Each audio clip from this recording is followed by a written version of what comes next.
QQQ QLD TQQQ 투자자라면 지금 화면을 안 보고 계셔도 괜찮습니다. 왼쪽에는 1년 전 반도체 회사들의 주가가 적혀있고 오른쪽에는 1년 뒤 주가가 적혀 있습니다. 그런데 숫자가 그냥 오른 정도가 아닙니다. 마치 다른 회사가 된 것처럼 완전히 다른 가격표가 붙어 있습니다. 엔비디아는 1년 전 141달러대였는데 1년 뒤 222달러대로 올라 있습니다. 약 81% 상승입니다. TSMC는 197달러대에서 446달러대로 뛰었습니다. 약 126% 상승입니다. 브로드컴은 256달러대에서 481달러대가 됐습니다.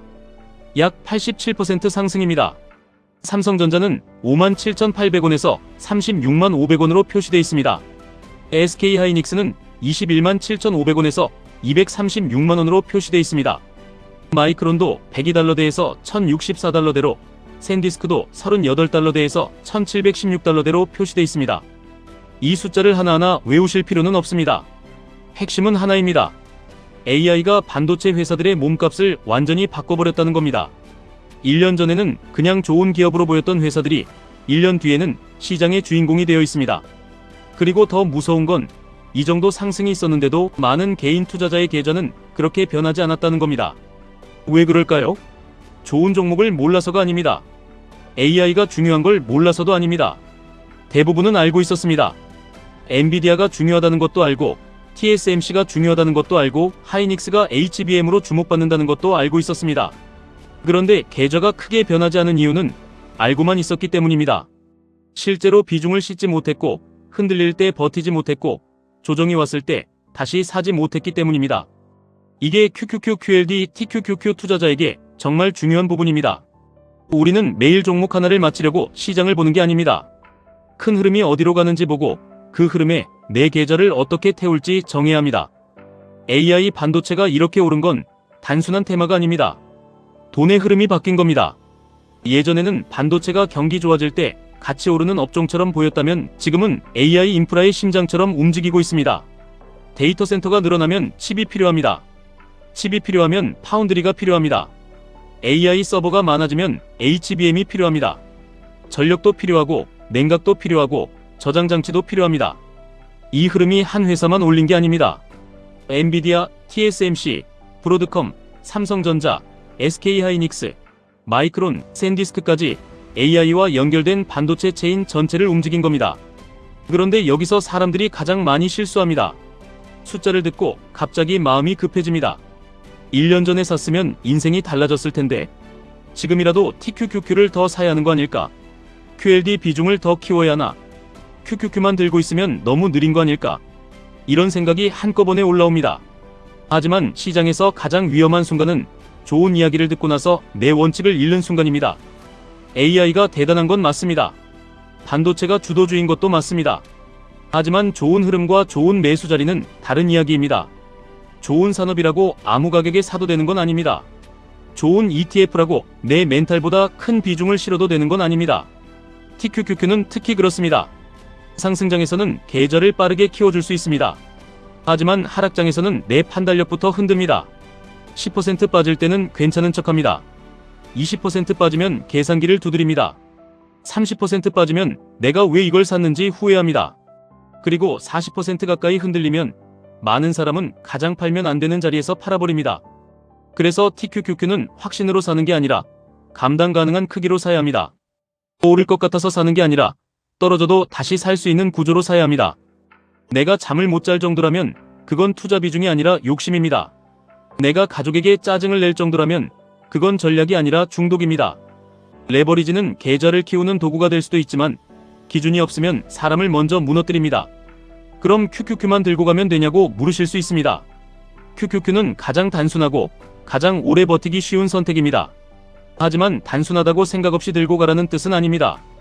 QQQ 안에서도 시장의 주도권은 계속 바뀝니다. AI가 끌고 갈 때가 있고 금리가 발목을 잡을 때가 있고 실적이 다시 평가받을 때가 있습니다. 그래서 QQQ 투자자도 지금 시장이 무엇을 믿고 오르는지 무엇을 두려워하는지 계속 봐야 합니다. QLD는 그 중간입니다. QQQ보다 빠르고 TQQQ보다 덜 거칠죠. 하지만 QLD도 레버리지입니다. 절대 안전한 상품처럼 대하면 안 됩니다.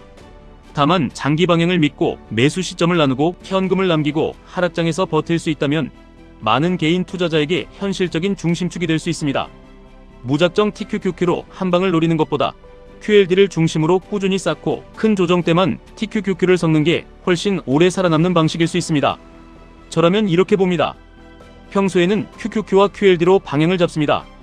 시장이 강할 때는 이미 가진 비중으로 따라갑니다. 새 돈은 조급하게 한 번에 넣지 않습니다. 고점 대비 10% 조정이 오면 일부를 넣고 15% 조정이 오면 조금 더 넣고 20% 이상 흔들릴 때만 TQQQ를 진지하게 봅니다. 그리고 TQQQ가 계좌에서 너무 커지면 일부는 줄입니다. 돈을 못 벌어서 줄이는 게 아닙니다. 오래 벌기 위해 줄이는 겁니다. 여기서 또 이런 질문이 나옵니다. AI 반도체가 이렇게 올랐으면 이제 끝난 거 아니냐고요? 끝났다고 단정할 수 없습니다. AI 인프라는 아직도 돈이 들어가는 중입니다. 기업들은 데이터 센터를 더 짓고 있고 칩 수요는 계속 커지고 있고 서버와 메모리와 전력의 중요성은 더 커지고 있습니다. 하지만 계속 간다는 말과 오늘 당장 전 재산을 넣어도 된다는 말은 완전히 다릅니다. 시장은 늘 맞는 사람에게 돈을 주지 않습니다. 오래 남아있는 사람에게 돈을 줍니다. AI가 맞았어도 중간 조정에서 팔아버리면 내 돈이 아닙니다. TQQQ가 맞았어도 비중이 너무 커서 잠을 못 자면 오래 못 갑니다. QLD가 좋아도 하락장에서 현금이 없으면 좋은 자리에서 손이 안 나갑니다. QQQ가 안정적이어도 남의 수익률만 보면 결국 불안해집니다. 오늘 이 이야기를 들으면서 1년 전 가격을 놓친 걸 후회하실 필요는 없습니다. 후회는 다음 매수를 망칩니다. 내가 놓친 엔비디아, 내가 놓친 하이닉스, 내가 놓친 브로드컴만 생각하면 다음에는 더 조급하게 들어가게 됩니다. 그리고 조급하게 들어간 돈은 작은 흔들림에도 크게 흔들립니다. 중요한 건 다음 1년입니다. AI가 또 한 번 시장을 흔들 때 나는 어떤 구조로 앉아 있을 것인가? QQQ는 얼마나 들고 갈 것인가? QLD는 어느 정도까지 가져갈 것인가? TQQQ는 언제, 얼마만큼만 꺼낼 것인가? 현금은 얼마나 남겨둘 것인가? 이 질문에 답이 있어야 합니다. 부자는 급등한 종목을 마친 사람이 아닙니다. 부자는 급등이 오기 전까지 시장에 남아있던 사람입니다. 그리고 시장에 남아있으려면 멘탈이 아니라 구조가 필요합니다. 현금이 있어야 하고 분할 기준이 있어야 하고 레버리지 비중이 있어야 하고 욕심이 커질 때 줄일 수 있는 용기가 있어야 합니다. AI가 반도체 주식을 바꿨습니다. 하지만 더 중요한 건 AI가 내 투자 습관까지 바꿔야 한다는 겁니다. 남들 오른 숫자 보고 흥분하는 계좌에서 내 기준대로 쌓아가는 계좌로 바뀌어야 합니다. 놓친 수익률을 보며 후회하는 투자자에서 다음 조정을 기다릴 수 있는 투자자로 바뀌어야 합니다. TQQQ로 한 번에 끝내려는 사람에서 QQQ와 QLD로 오래 살아남고 기회가 올 때 TQQQ를 무기로 쓰는 사람으로 바뀌어야 합니다. 지금 시장은 말하고 있습니다. 돈은 미래로 갑니다. 돈은 AI로 갑니다. 돈은 반도체로 갑니다. 하지만 그 돈이 내 계좌에 남으려면 내가 먼저 바뀌어야 합니다. 급하게 사는 사람이 아니라 계속 사는 사람이 되어야 합니다. 흔들릴 때 도망가는 사람이 아니라 흔들릴 때 계획대로 움직이는 사람이 되어야 합니다. 오른 종목을 부러워하는 사람이 아니라 다음 사이클에 올라탈 준비가 된 사람이 되어야 합니다. QQQ는 방향입니다. QLD는 속도입니다. TQQQ는 무기입니다. 방향 없이 속도만 내면 사고가 납니다. 속도 없이 무기만 들면 계좌가 다칩니다. 하지만 방향을 알고 속도를 조절하고 무기를 꺼낼 때를 안다면 AI 시대는 남의 수익률이 아니라 내 계좌의 변화가 될 수 있습니다. 오늘 해야 할 일은 예측이 아닙니다. 내 비중을 확인하는 겁니다. 내 현금을 확인하는 겁니다. 내가 하락장에서 다시 살 수 있는 사람인지 확인하는 겁니다. 그리고 내가 감당할 수 있는 QQQ, QLD, TQQQ 구조를 다시 세우는 겁니다. 다음 1년 뒤에도 누군가는 이렇게 말할 겁니다. 그때 살 걸, 그때 버틸 걸, 그때 팔지 말 걸. 하지만 우리는 그 말을 반복하지 않아야 합니다. 놓친 숫자에 흔들리지 말고 남은 시간에 집중해야 합니다. AI는 이미 시장을 바꿨습니다. 이제는 내 계좌의 구조를 바꿀 차례입니다. 지금까지 1분 투자 하이젠버그였습니다.